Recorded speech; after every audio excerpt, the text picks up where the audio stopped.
C'est avec joie que je te retrouve ce matin.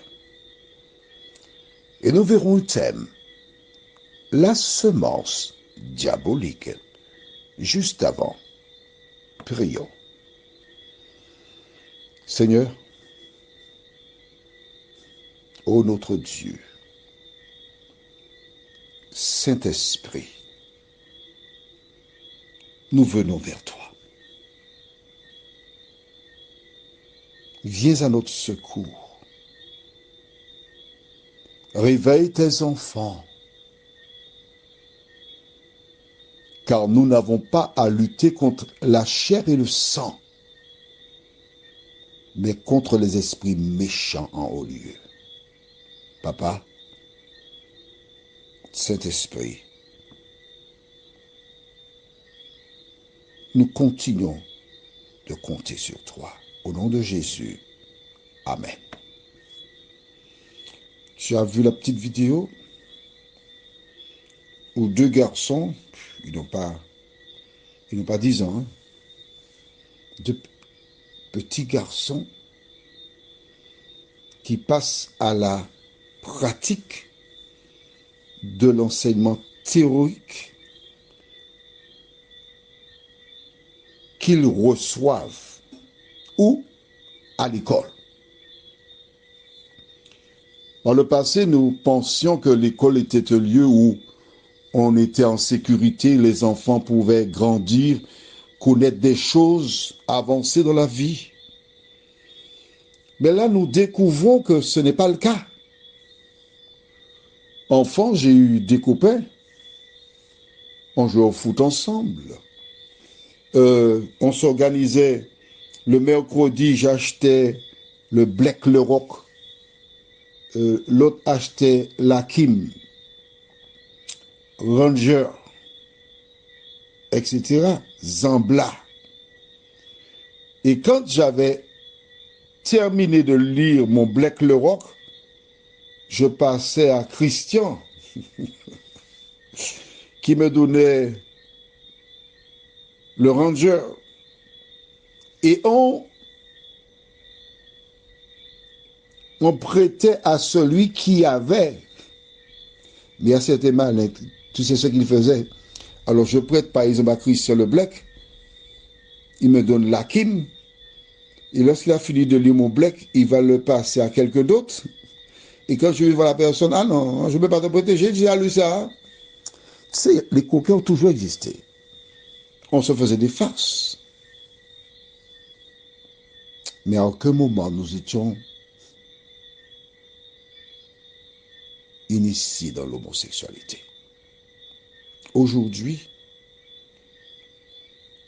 quand ton fils ou ta fille a une amie ou un ami, il faut ouvrir tes yeux, car selon ce que nous voyons dans cette vidéo, voici ces deux petits garçons qui sont déjà engagés dans l'homosexualité. Il sera difficile de déprogrammer. Alors je m'adresse à toi qui m'entends là ce matin. Veille sur tes enfants. La télévision fait partie du programme diabolique pour détourner les gens de la parole de Dieu. L'école maintenant s'y est ajoutée. La seule protection pour les enfants, ce sont des parents qui connaissent Dieu, des parents qui prient Dieu, des parents qui mettent en place un programme afin d'éclairer leurs enfants. Parce que la situation est difficile. Nous allons lire dans un seul livre aujourd'hui, le livre de Romains chapitre 6. Parce que tu sais déjà que la Bible déclare, Dieu s'adressant dans le livre de Genèse chapitre 2 verset 18, Dieu a dit, il n'est pas bon que l'homme soit seul, je lui ferai une aide. Une aide. Il n'a pas dit je ferai un aide, il a dit je ferai une aide. Une, c'est féminin. Donc nous savons que la Bible inculque que l'homme doit avoir à côté de lui une femme. Il y a tant de femmes qui sont seules, qui aimeraient tellement avoir un petit monsieur pour les réchauffer. Déjà, il y a plus de femmes que d'hommes. Et très tôt, on apprend, petits garçons, à délaisser les femmes. Mais où allons-nous? Oh, quelle affaire, hein? Allons au livre de Romains, chapitre 6. Et nous lisons à partir du verset 18. Je vais utiliser les codes. Alors, j'espère que tu as le cahier de 300 pages. Il y a un moment, je ne parle pas de ça, mais ne crois pas que tu sois exempté. Si tu ne l'as pas, c'est ton problème. Verset 18. Ayant été affranchis du péché. Je rappelle, tu notes dans le cahier pour les nouveaux, hein, pour les nouveaux, pas pour les anciens, les nouveaux seulement.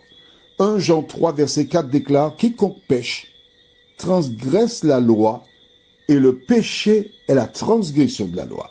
Donc je lis autrement ce verset. Il faut vérifier tout ce que je dis. Hein. D'accord.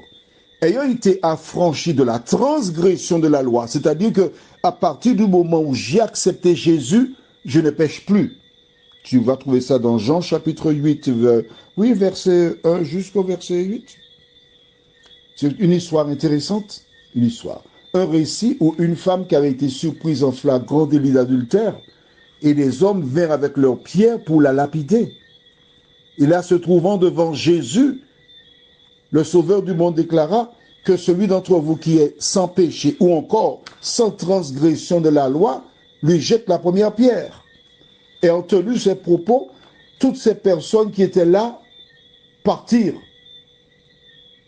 Et lorsque Jésus s'est retrouvé avec cette femme seule, dans Jean chapitre 8, verset 14, pardon, 11, note ça dans le cahier. Elle répondit, non Seigneur. Et Jésus lui dit, je ne te condamne pas non plus, va et ne pêche plus. Ou encore, va et ne transgresse plus la loi. On est d'accord? Mais si, c'est du français qui est là, tu as compris. Verset 19. Je parle à la manière des hommes, à cause de la faiblesse de votre chair. De même donc que vous avez livré vos membres comme esclaves à l'impureté et à l'iniquité. Deuxième mot, iniquité, écrit dans le cahier. Iniquité. À côté, tu écris 1 Jean 5, verset 17. Iniquité, 2 points, 1 Jean 5, verset 17. Tu as écrit? Eh bien, on y va. Superbe.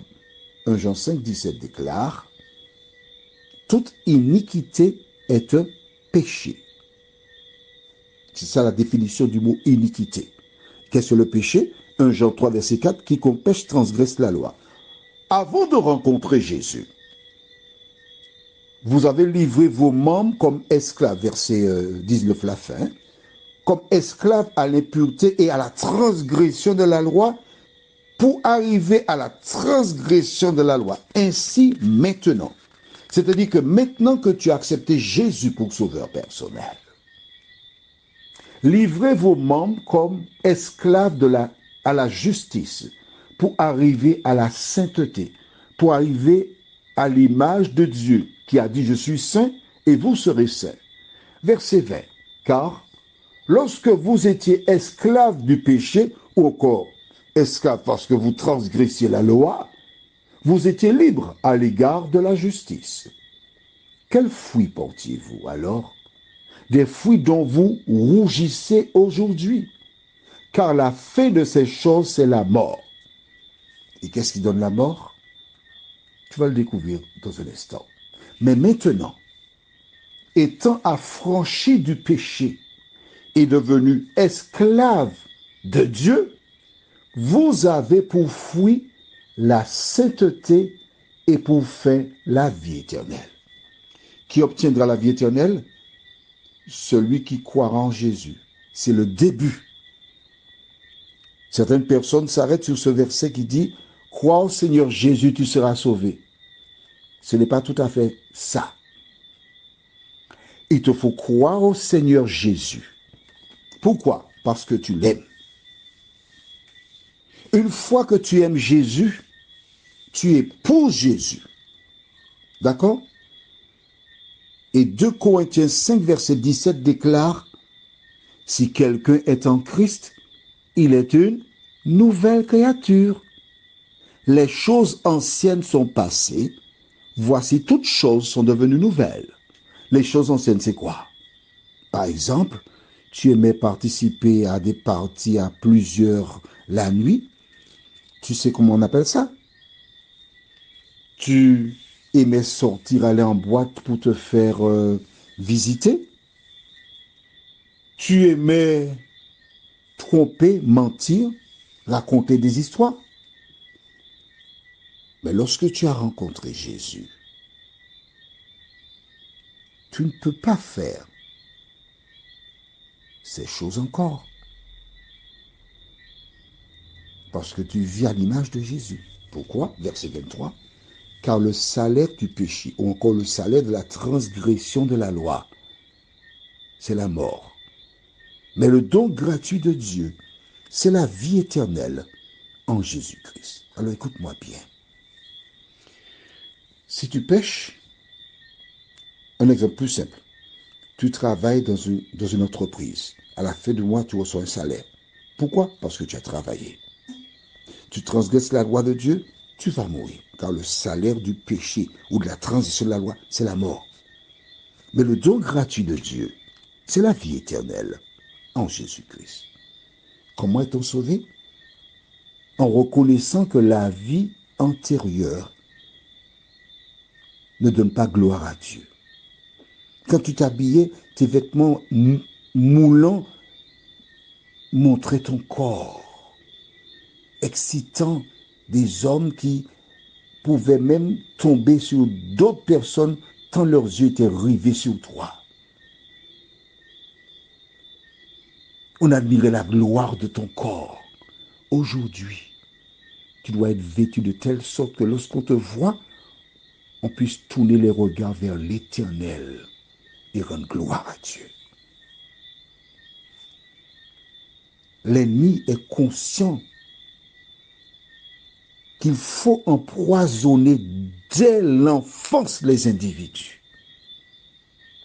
Alors si tu aimes ta fille, si tu aimes ton fils, sois sa camarade de ta fille, sois le copain de ton fils.